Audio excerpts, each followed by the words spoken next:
What's going on, everybody? Good afternoon. Time to start putting the finishing touches on combine coverage here on the channel. So today we're going to talk through the offensive line drills that we saw. I did a watch-along stream of it. Had a lot of people in there. We had a lot of fun looking at what these guys could do. So thank you to anybody who showed up to that. And if you didn't see it, you can watch the stream VOD on my channel, of course, so you can get an idea of what we were seeing as the day went on.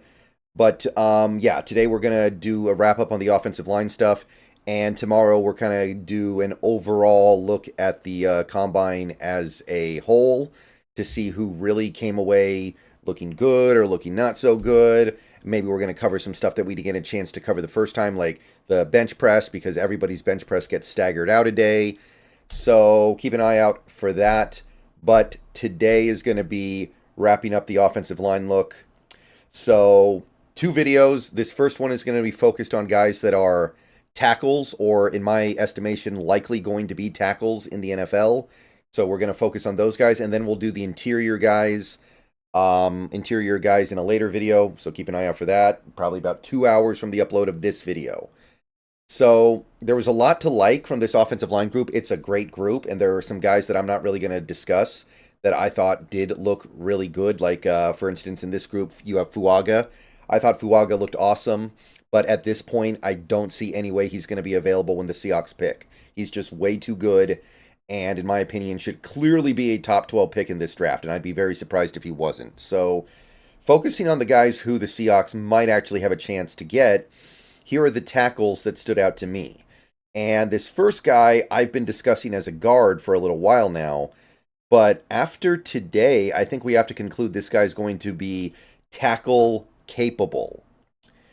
I still like him at guard. I think he's going to be a great guard. He's relatively short, and he's got long arms, so the leverage battle is going to be all his in the middle there. But Troy Fautanu has become a guy who is clearly capable of playing tackle at the NFL level with his 34.5-inch arms.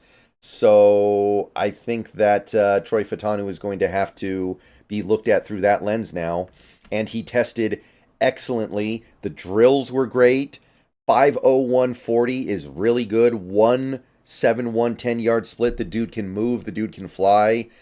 He showed his short area quickness and short area agility and change of direction in the drills. His explosiveness is good enough. 32.5-inch vert, 9'5" jump. That's not amazing, but it's going to cut it. So at this point, Fautanu could be left tackle, could be right tackle, could be left guard. I think he can do all those things. So his stock is definitely up, and at this point, I think that if you want him, you're going to have to take him at 16, which I would not have a problem with doing whatsoever. He has drastically improved his draft stock in my estimation. Next guy will be Frank Crum here, tackle from Wyoming, who was not really on my radar, but he's a freak athlete, and he had a really nice combine for himself. 6'8", which might actually be too tall, if anything, but that is very tall. 313 pounds, 33 7/8" arms, so basically 34-inch arms. So he's got the build to be a tackle in theory, and he flew at the 40-yard dash. 4.9440, 1.69 10-yard split, so the dude can move. The explosiveness, the vertical jump was just okay, 31.5 inches. The broad jump, 9'6", is actually really good for an offensive lineman. I think he'll be a great fit in his own scheme. There is some roughness in his drills, I think, when you saw him doing like the long pull, the short pull, the some of the shuffle stuff. It looked a little bit messy.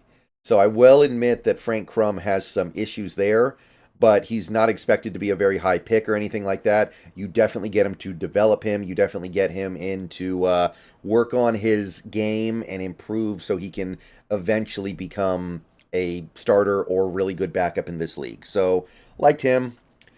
Next guy is also kind of in that same boat. It's Tylan Grael of UCF. Not a guy who's been on my radar before. But the speed was off the charts. The quickness was off the charts. He jumped out the building for an offensive lineman. 6'6", 306, 33 5/8" arms. So he's got the tackle size, got the tackle length. 36.5-inch vert, 9'9" broad to go with a really impressive 4.9540 and a 10-yard split of 1.69. So the guy can absolutely fly out there. Going to be a great fit in his zone scheme. Moves excellently. Got upside out the wazoo. And he's another guy who's probably not going to be a very high draft pick. I think he helped himself today, made himself some money. But I don't think he's going to be like a day 2 pick or nothing like that. So you are probably looking at a day 3 guy that you develop. And there's a lot to develop here. Very good athlete, very impressive physical profile. I thought he looked pretty good in the drills as well. You do see the roughness that keeps him from being a top 100 pick in all likelihood, and he is a little bit on the lighter side, so to a certain extent, he needs to be this athletic, or else what's the point? So it's one of those things where you have to take everything in fair measure. So Tylan Grael is now on my radar as a sleeper. Next guy is not a sleeper, however. It's Amari Mims, who... This guy's the ultimate freak. My God. In fact, with this testing, he might be out of range at 16, honestly. I think it's more likely he's going to be there at 16 than Fuaga, who I think is just DOA to get to 16. But Amari Mims is such a freak. I think somebody takes the shot on him, even though he didn't play that well in college. I think he played like, what? A few hundred snaps in his career because of injuries. I feel like somebody's going to take the shot on him, though. 6'8", 340 pounds. Dude is big. Dude is tall. Dude's got it all. 36 and an eighth inch hands. Oh my God. 36th and an eighth inch hands.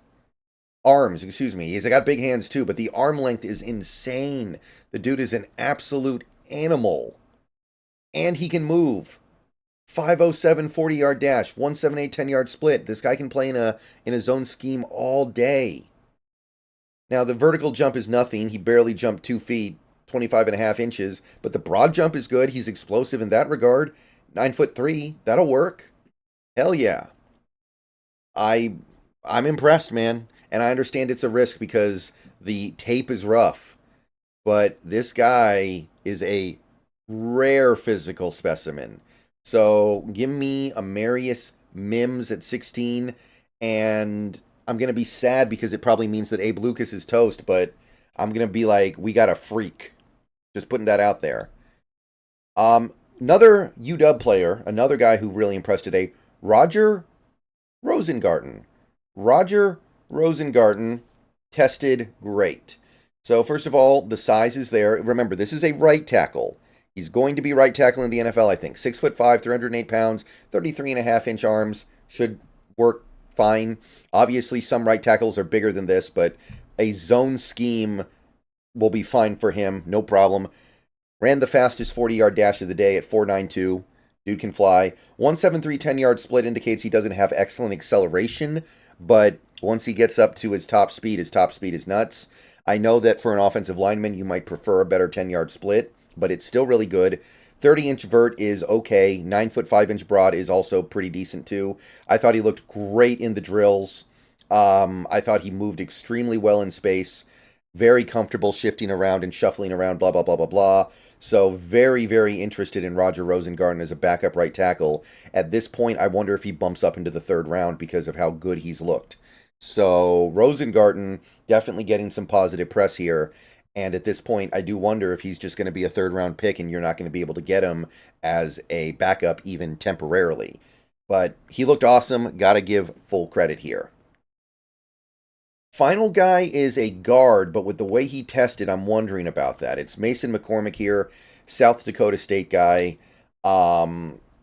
He again, played guard in college. I wonder if he moves to tackle because I'm looking at this profile and I'm like, this might be a tackle.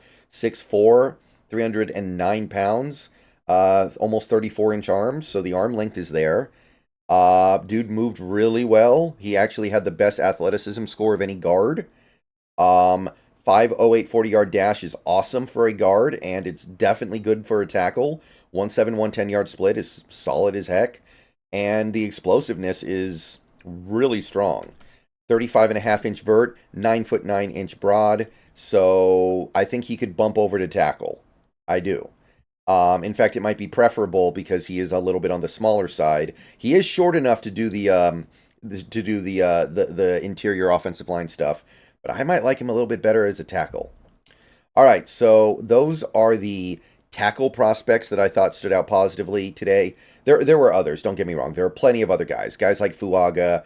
There was an Alabama guy. I can't remember his name.